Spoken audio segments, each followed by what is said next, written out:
कक्षा 7वीं के छात्र छात्राओं को सुप्रभात। आज की वीडियो में बेटा हमने जो आपके रीडर पुस्तिका के चैप्टर्स कंप्लीट हो चुके हैं। फर्स्ट चैप्टर है हम पंछी उन्मुक्त गगन के, थर्ड है हिमालय की बेटियां और फोर्थ चैप्टर है कठपुतली, जो हम ये कर चुके हैं। इन पर बेस्ड हमने असाइनमेंट तैयार की है।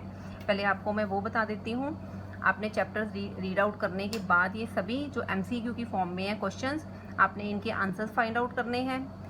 ये आपकी रीडर की जो बुक है बसंत भाग 2 उनमें से है, उसमें जो चैप्टर करवाए अभी आपको बताए उसमें से है असाइनमेंट। प्लस आपको साथ में ही मैं फिर नेक्स्ट चैप्टर आपका जो ग्रामर का है विपरीतार्थक शब्द और सर्वनाम वो करवाऊंगी। तो पहले वीडियो में मैं आपको एक बार ये इसके क्वेश्चंस रीड करके बता देती हूँ असाइनमेंट के। कनक तीलियों से टकराकर क्या टूट जाएगा? पुलकित पंख, पुलकित दांत, टांगे। ये 3 ऑप्शन हैं। आपने चैप्टर रीड करना है और आपको चैप्टर के बीच में से ही इसका आंसर मिलेगा। और आपको ये असाइनमेंट पूरी कॉपी पर करनी है, अपनी क्लास वर्क कॉपी पे एज इट इज़ करनी है। हैंडराइटिंग आपकी नीट एंड क्लीन होनी चाहिए और इनके जो करेक्ट आंसर्स हैं वो आपको नेक्स्ट वीडियो में बताए जाएंगे। फिर आप अपने आंसर्स के साथ जो मेरे आंसर होंगे मैं बताऊँगी उसको आप चेक करेंगे। नेक्स्ट है पक्षियों को मैदा खाने से अच्छा क्या लगता है? मैदा खाने से ज़्यादा अच्छा क्या लगता है? अन्न खाना, कटुक निबोरी खाना या बाजरा खाना? पक्षी क्या चाहते हैं? ऊंची उड़ान, उड़ना, सोते रहना या पिंजरे में रहना? ऐसी नेक्स्ट है नदियों का पिता किसे कहा गया है? आसमान को, हिमालय को, मैदानों को। नेक्स्ट है काका कालेलकर ने नदियों को क्या कहा है? प्रेयसी कहा है, लोकमाता कहा है या बच्चियां कहा है? नेक्स्ट क्वेश्चन है 10 क्वेश्चन की असाइनमेंट है बेटा ये। लेखक कहाँ पर बैठ गया था? गंगा किनारे, सतलुज किनारे या समुद्र किनारे? कठपुतली गुस्से से क्या बोली थी? कठपुतली चैप्टर का है। धागे तोड़ने के लिए बोली थी, नाचने के लिए बोली थी या भागने के लिए बोली थी? कठपुतली किससे बंधी हुई थी? रस्सी से बंधी थी, कपड़े से बंधी थी या धागे से बंधी थी? सभी कठपुतलियों को क्या अच्छा लगा? स्वतंत्रता की बात करना, नाचना या गुस्सा करना? और लास्ट क्वेश्चन है समतल मैदानों में नदियों का रूप कैसा है? विशाल है, सीमित है या भयानक है? ये आपको 10 क्वेश्चन अपनी क्लास वर्क कॉपी पे करने हैं और आपको इसके लिए पहले चैप्टर अच्छे से फिर से रीड करने होंगे। इसके आपको बेनिफिट है कि आपके जो लास्ट पे बैक एक्सरसाइज में क्वेश्चन आंसर है उनके आंसर्स भी आपको लर्न हो जाएंगे। आप चैप्टर अच्छे से करोगे, प्लस आपकी जो रीडिंग है वो इम्प्रूव होगी। तो नेक्स्ट मैं आपकी व्याकरण पुस्तिका खोल रही हूँ। आप भी सभी अपनी बुक पेज नंबर 48 पर खोलिए। ये है विपरीतार्थक शब्द, लेसन नंबर है 7। विपरीतार्थक शब्द हम रीड करते हैं। 7 क्लास तक आते आते आपने विपरीतार्थक शब्द तो लर्न किए ही हैं और जो यहाँ पर दिए हुए हैं इनके उदाहरण, इसमें से आपको ज़्यादा से ज़्यादा तो आते ही होंगे। तो फिर से हम रीड करते हुए, वे शब्द जो किसी शब्द का उल्टा या विपरीत अर्थ बताते हैं उन्हें विलोम या विपरीतार्थक शब्द कहते हैं। जैसे यहाँ पर दिया हुआ है स्वामी, स्वामी का उल्टा हो गया सेवक, जैसे दिखाया हुआ है स्वामी और ये सेवक। नेक्स्ट है मान, किसी को सम्मान देना, और अपमान करना, मान का विपरीत क्या हो गया?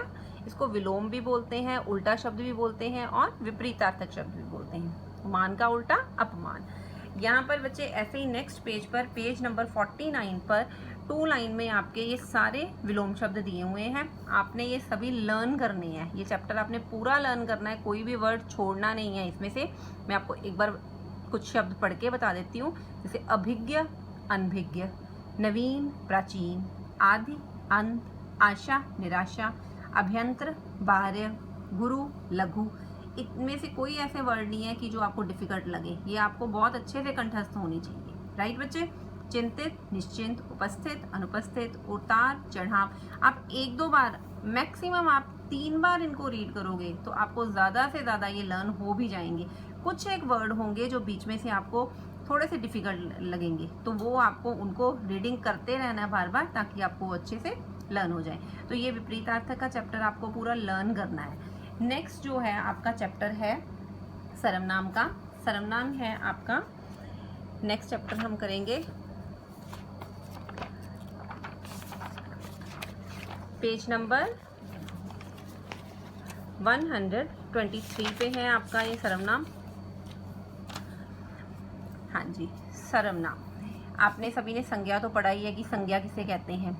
अब जो शब्द संज्ञा के स्थान पर प्रयोग किए जाते हैं उन्हें सर्वनाम कहा जाता है। जैसे मैं आपको एक पैराग्राफ बताती हूँ। कि कोई भी नाम ले लीजिए आप, मोहन है, मोहन एक अच्छा लड़का है, मोहन सुबह जल्दी उठता है, मोहन रोज स्कूल जाता है, मोहन अपने माता पिता का कहना मानता है।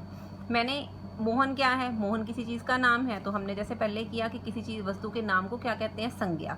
तो मैंने हर जो लाइन है, हर वाक्य है, उसमें मैंने मोहन नाम रिपीट किया, दोहराया है। तो अब ये थोड़ा सा अटपटा सा लग रहा है ना, अच्छा नहीं लग रहा, तो हम बोलेंगे मोहन एक अच्छा लड़का है, वह रोज स्कूल जाता है, वह माता पिता का कहना मानता है। तो इसके लिए क्या है, आपको बार बार संज्ञा के स्थान पर जिस शब्द का आपने प्रयोग किया वो क्या हो गया, सर्वनाम हो गया। संज्ञा के स्थान पर प्रयोग किए जाने वाले शब्दों को सर्वनाम कहते हैं। सर्वनाम के यहाँ पर भेद दिए हुए हैं। सर्वनाम के 6 भेद होते हैं। पुरुषवाचक सर्वनाम, निश्चयवाचक सर्वनाम, अनिश्चयवाचक सर्वनाम, प्रश्नवाचक सर्वनाम, संबंधवाचक सर्वनाम और निजवाचक सर्वनाम। ये मैं आपको एक बार संक्षिप्त में बता देती हूँ कि आपने क्योंकि आपने ये सर्वनाम की परिभाषा लर्न करनी है, प्लस सर्वनाम के भेद जो हैं वो आपको बहुत अच्छे से याद होने चाहिए, और भेदों को आगे विस्तार में भी, क्योंकि इनकी जो उदाहरण है सर्वनाम पहचानिए, इस फॉर्म में आपको क्वेश्चन आता है, तो आपको ये पूरे लर्न होने चाहिए। पुरुषवाचक सर्वनाम, पुरुषवाचक सर्वनाम को समझने से पूर्व हमें भाषा के प्रमुख अंग संवाद को समझना होगा। संवाद जिसका शब्द है सम्यक, वाद अर्थात बातचीत। बातचीत के लिए कम से कम 2 व्यक्तियों का होना जरूरी है, बोलने वाला और सुनने वाला, राइट। 2 इंसान ही बात कर सकते हैं। तो पुरुषवाचक सर्वनाम वो होता है ऐसी स्थिति में तीनों ही पुरुषवाचक, एक होता है बोलने वाला, एक सुनने वाला और एक अन्य पुरुष जो और साथ में होते हैं। तो पुरुषवाचक सर्वनाम के यहाँ पर 3 भेद दिए हुए हैं, उत्तम और मध्यम पुरुष। तो पुरुषवाचक जो सर्वनाम है, उत्तम पुरुष, मध्यम पुरुष और अन्य पुरुष, इसके आगे 3 भेद है, बहुत ही इजी है। उत्तम पुरुष होता है जैसे मैं बोल रहा हूँ तो हम अपने पे लेते हैं उत्तम पुरुष, जैसे मैं, हम, मेरा, हमारा।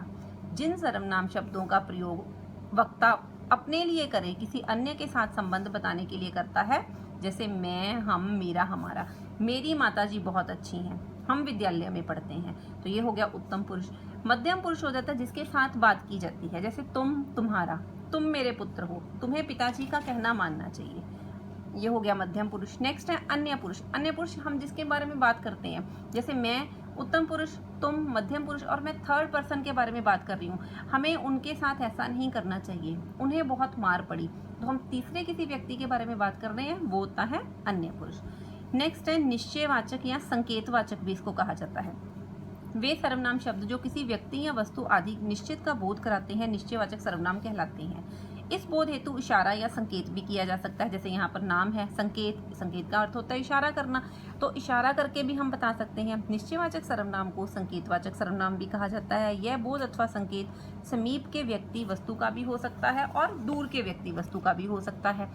जैसे विश्वास नहीं हो तो यह तुम ही पढ़ लो, वह मेरा भाई है, तो एक निश्चित फॉर्म हो गई ना, निश्चित बता दिया गया, वह मेरा भाई है, वह मेरा घर है। हमने इशारा भी कर दिया, जैसे हम फिंगर से बोल रहे हैं, वह मेरा घर है, यह मेरी पुस्तक है, तो इनमें वह और यह क्या हो गए, एक निश्चित फॉर्म हो गई, तो ये निश्चयवाचक सर्वनाम।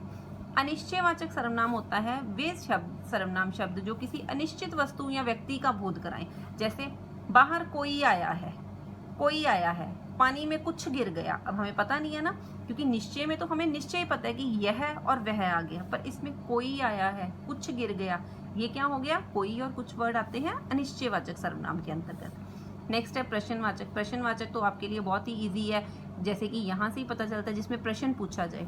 जो सर्वनाम किसी व्यक्ति, वस्तु या घटना आदि के विषय में प्रश्न का बोध कराते हैं, जैसे कौन आएगा व्यक्तियों के लिए, तुम कहाँ रहते हो, क्या हो गया, कौन सा शब्द पढ़ रहे हो, कौन सी विपदा आई है, या कौन कौन आ रहा है, तुम विद्यालय कब जाओगे, यह कलम तुम्हें किसने दी, तो ये सारे क्या हो गए, प्रश्नवाचक सर्वनाम।